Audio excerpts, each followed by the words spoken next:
Assalamualaikum warahmatullahi wabarakatuh. Selamat pagi anak-anak. Jumpa lagi dalam pembelajaran daring IPA bersama Ibu Intan. Bagaimana kabar anak-anak pagi ini? Semoga anak-anak selalu dalam lindungan Allah Subhanahu wa taala. Jangan lupa terus amalkan protokol kesehatan dengan rajin mencuci tangan, hindari kerumunan, dan gunakan masker bila keluar rumah agar anak-anak selalu sehat. Marilah kita awali pelajaran kita pagi ini dengan membaca bacaan basmalah bersama. Bismillahirrahmanirrahim. Pagi ini kita akan melanjutkan pelajaran kita dari bab 1 objek IPA dan pengamatannya ke subbab B, pengukuran sebagai bagian dari pengamatan. Mari kita ingat kembali. Pada pertemuan sebelumnya, kita sudah mempelajari bahwa keterampilan proses IPA dilakukan melalui 3 tahap, yaitu pengamatan, membuat inferensi, dan mengkomunikasikan. Pada buku paket halaman 4 dinyatakan bahwa pengamatan dilakukan menggunakan panca indera, termasuk melakukan pengukuran dengan menggunakan alat ukur yang sesuai. Jadi, apa saja yang dapat diukur? Bagaimana cara mengukurnya? Coba perhatikan adegan berikut. Bu, beli jagungnya 1 kilogram ya. Oke, tunggu sebentar, Ibu timbang dulu. Apa yang dapat kamu simpulkan dari gambar tersebut? Ibu pedagang menimbang jagung. Apanya jagung yang ditimbang? Yang ditimbang adalah berat atau lebih tepatnya massa jagung. Alat apakah yang digunakan untuk mengukur massa jagung? Ibu pedagang menggunakan timbangan atau neraca. Berapakah hasil penimbangan jagung tersebut? Hasilnya adalah 1 kilogram. Dari kegiatan tersebut, menimbang dapat dikategorikan sebagai pengukuran, sedangkan neraca merupakan alat ukurnya. Massa merupakan sebuah besaran, dan kilogram merupakan satuannya. Kalau begitu, apa yang dimaksud dengan pengukuran? Apa pula yang dimaksud dengan besaran dan satuan? Mari kita pelajari bersama. Jadi, tujuan pembelajaran kita pada pagi ini kita akan belajar subbab B, pengukuran sebagai bagian dari pengamatan yang meliputi pengukuran, besaran, satuan, dan konversi satuan. Kita masuk ke materi pokok pengukuran. Coba buka buku paket kurikulum 2013 halaman 8 atau buku paket kurikulum 2006 halaman 3. Apa yang dimaksud dengan pengukuran? Mengukur merupakan kegiatan membandingkan suatu besaran yang diukur dengan alat ukur sejenis yang dipakai sebagai satuan. Contoh kegiatan mengukur dalam kehidupan sehari-hari antara lain, menimbang jagung menggunakan neraca atau mengukur tinggi badan dengan menggunakan meteran.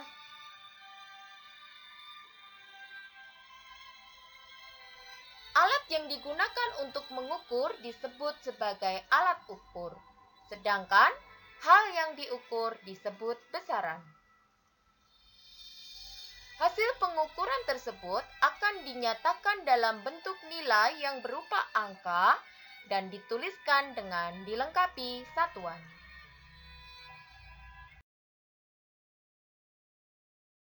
Materi pokok selanjutnya yaitu satuan.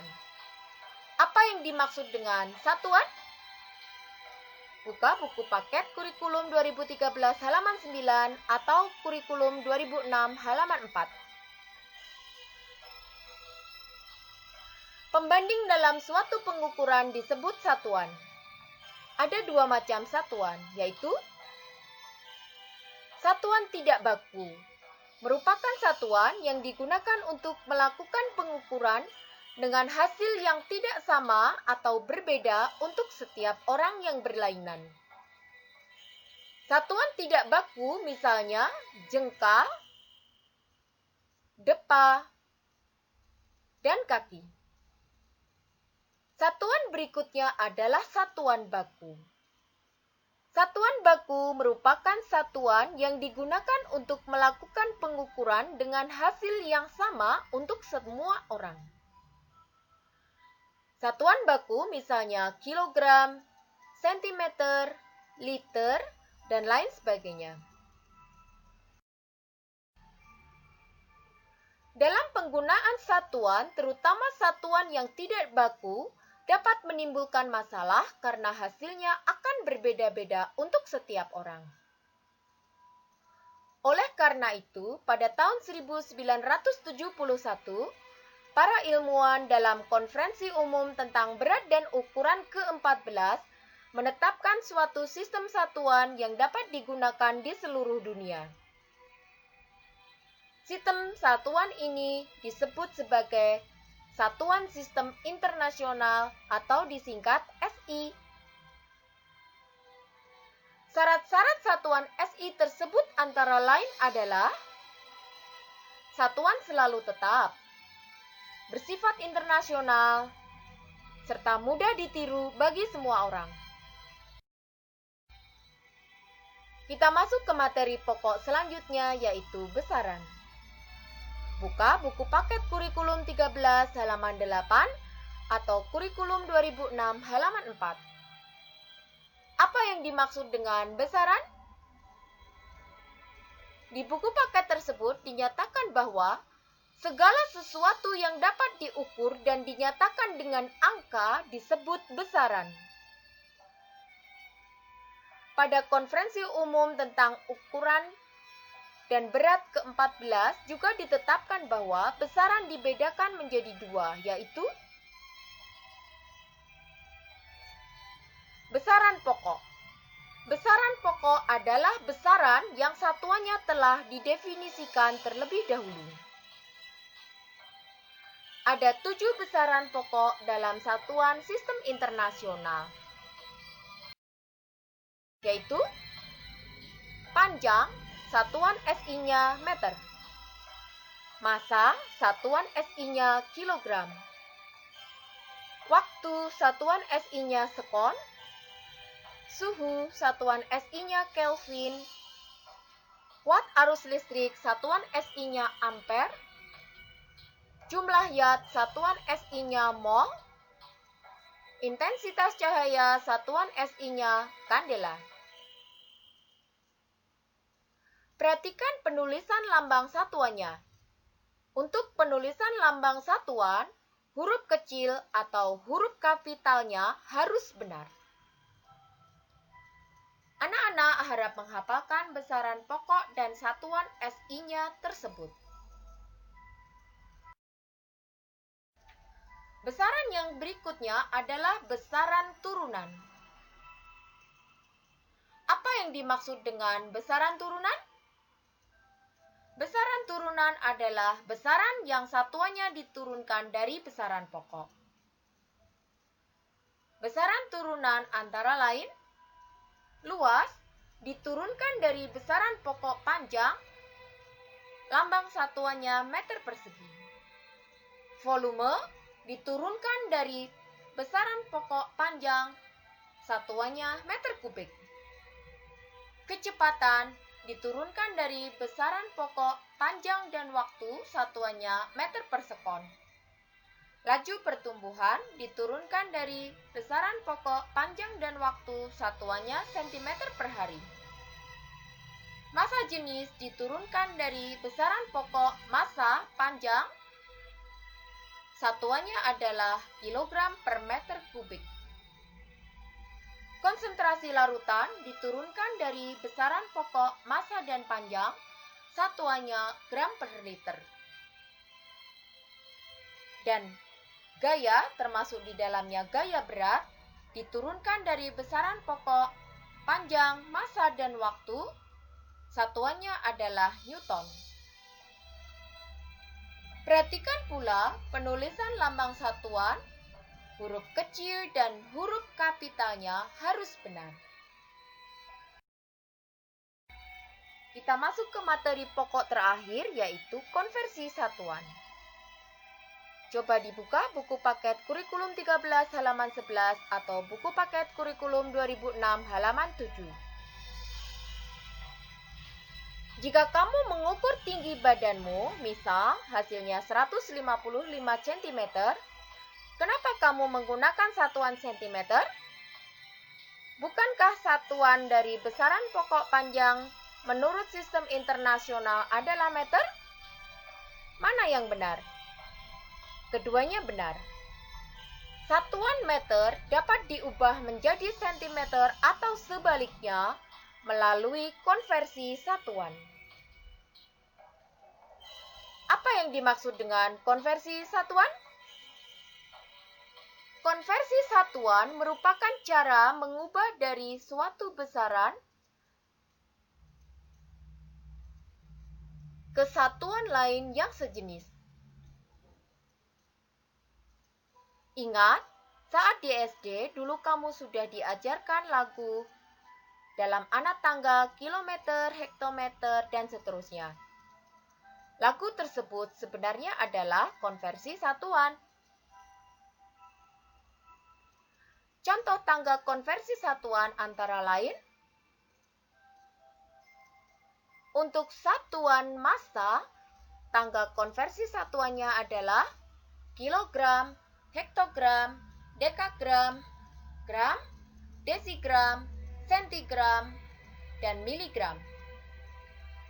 Untuk setiap kenaikan satu anak tangga, konversi satuannya akan dibagi dengan 10. Sebaliknya, untuk setiap penurunan satu anak tangga, konversi satuannya akan dikalikan dengan bilangan 10. Apabila dalam anak tangga tersebut terdapat bilangan berpangkat 2 atau 3, misalnya dalam satuan luas, tangga konversi satuannya adalah sebagai berikut. Kilometer persegi, hektometer persegi, dekameter persegi, meter persegi, desimeter persegi, sentimeter persegi, dan milimeter persegi. Maka, untuk satu kenaikan anak tangga, konversi satuannya akan dibagi dengan bilangan 100, dan sebaliknya, untuk setiap penurunan satu anak tangga akan dikali dengan bilangan 100.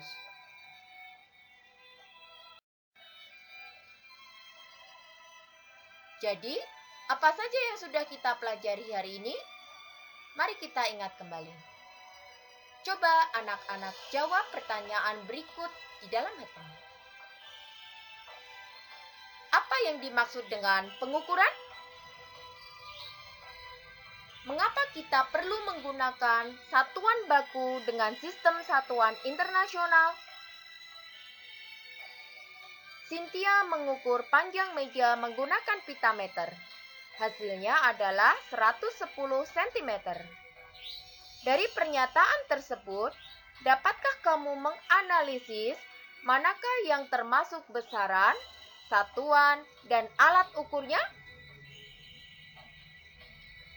Ayah mengendarai motor dengan kecepatan 20 km per jam. Dapatkah kamu mengubah 20 km per jam ke dalam satuan sistem internasional? Agar kamu lebih memahami pelajaran hari ini, kamu juga perlu mengerjakan tugas di Google Form pada tautan berikut.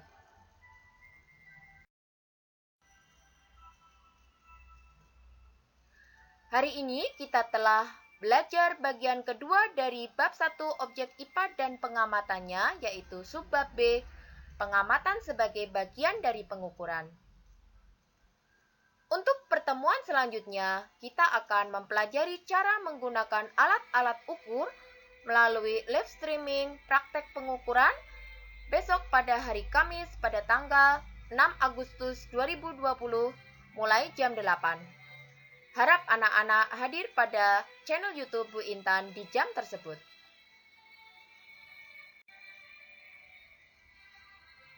Demikianlah pelajaran kita hari ini. Semoga pelajaran hari ini bermanfaat bagi anak-anak semua dan anak-anak semua dapat memahaminya. Sampai jumpa di pertemuan selanjutnya. Marilah kita akhiri pelajaran hari ini dengan membaca bacaan hamdalah bersama. Alhamdulillahirabbil alamin. Wassalamualaikum warahmatullahi wabarakatuh. Jangan lupa klik like, subscribe, dan tanda bel agar anak-anak mendapatkan notifikasi setiap kali ada update baru. Terima kasih.